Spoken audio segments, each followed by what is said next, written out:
povedzť celkovo na svete. A vlastne Himalajské horolezectvo bolo to špeciálne, to bolo proste, dá sa povedať, taký horolezectvo, to najvyššia meta, čo sa mohla dosiahnuť. No a v 88 roku sa druhýkrát pokúsili vlastne zdolať československí horolezci Everest. To, jak sa zdolal Everest, to sa dá rôznymi cestami, ukáže, že ide na Everest, že to proste, že to je niečo ťažké. Na ten Everest sa dostať normálne takou vychádzkovou trasou, čo dokáže dá sa povedať hoci kto, keď si má peniaze, tak to chodia tam veľa stále ľudí teraz, no keď vidíte tie fotky teraz, tak to normálne sa vrtuľníkov dovezú pod Everest, vyšľapnú, spravia si fotky a potom idú späť, takže to ani nepovažujú moc horolezci za horolezectvo. A potom sú cesty, ako je táto, ktorá je považovaná za najťažšiu cestu na Mount Everest, kedy títo československí horolezci sa to pokúsili ešte dať oveľa vyššie a chceli to zdolať bez kyslíka a alpským štýlom, to znamená absolútne s minimálnou výbavou. Mali jeden stán v bivaku, v tom stane mali jeden spáca, kde sa zakrývali a zohrievali sa vlastným telami. A čo sa stalo? Stalo sa to, že vlastne viezli, tak ako bolo spomenuté, tam je teraz označené, tu čo sa očakávalo veľa snehu,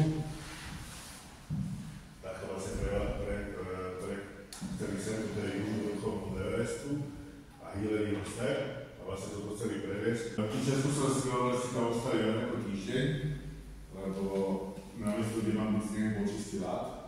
Takže túto časť, čo máme naplánovanú, že tento tráveč prekonajú za pár dní, tak by to trvalo fakt veľmi dlho. Na vrchol sa dostal len jeden Čes, Josef Just z tej štvorice, no a cestou späť, tu sa niekde stretli na vrchole cestou späť, tuto na druhej strane je vlastne Tibet, a na tej tibetskej strane sa všetci stratili a vlastne dneska ich nikto nikdy nenašiel. No a jeden z nich bol môj otec, preto som tam vlastne išiel. To bol taký môj sen, ja som mal vtedy 8 rokov, aj som na tom, 7. Dole pod tým Everestom, v tom základnom tábore je vlastne taký pamätník, kde sú vlastne akože kamenné tabule, tak pietné miesto z osnovy. Cesta bola naplánovaná na 14 dní celkovo, tak tam ešte výlet a odlet. Prešli sme dokopy 140 km za 10 dní. Na tento trek bola o tom, že máme veľmi veľa známych horolezcov, takže nám pomohli s tým, že asi na čo sa pripraviť. Asi taká najvyššia medzinárodná bola výšku a choroba. Na to sa pripravovali, existujú na to aj také akože preventívne tabletky, ale ja som poprvé zastanca nejakej chemie a nie je to úplne že istota. Nedá sa na to pripraviť aj športovo, to znamená, že človek, keď je vrcholový športovec a tréningy nefajčí proste, tak to neznamená, že nedostane výškovú chorobu. Letisko Lutova, čo je, ono má 527 metrov na dĺžku, keď si to predstaviť, to je fakt, že krátučké. Vlastne ste lúkli, tam sme hneď chvíľu tam pobudli, dostali sme šéfov, toto je vyhľadal vlastne taký posledný ste lúkli, a išli sme dole sem do tej dole dedinky, to sa volá Paking. Cestou, čo sa týka tej výškovej choroby, tá najlepšia prevencia je počúvať domáci. Cestná, štíplavé veci, pomalá chôdza a veľmi veľa piť. To sú také, že fakt veci, že tu je už spomínaný Džažo, to je náš vlastne strelca, taký máme prepadli a veľmi zábavný človek. To, čo má v ruke, vidíte, to je vlastne, ktorý to volajú šerpatý, to je čaj s mliekom, ale plus je tam ešte sol a normálne čierne korene. Celkovo šerpoga, my nosíme všelijaké nápoje, drinky, neviem čo, jontové nápoje, neviem čo, šerpoga majú vždy zo svojho slanú vodu. Teplú slanú vodu v termoske. To vyzerá, že je nejaká vysúka rieka, ale to je normálne hromady ľadu.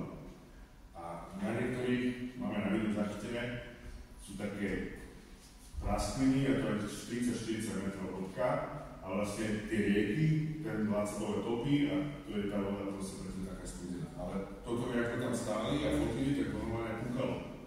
Keď sa to topilo, to sa normálne stále pomaly posúvalo a také strašné, keby zavetrsené bolo. Akože fakt silný zážitok a tá ľadopad Kubu celkovo veľmi nádherný. Možno to tak fotky neukážu. A to sme vlastne sa nachádzali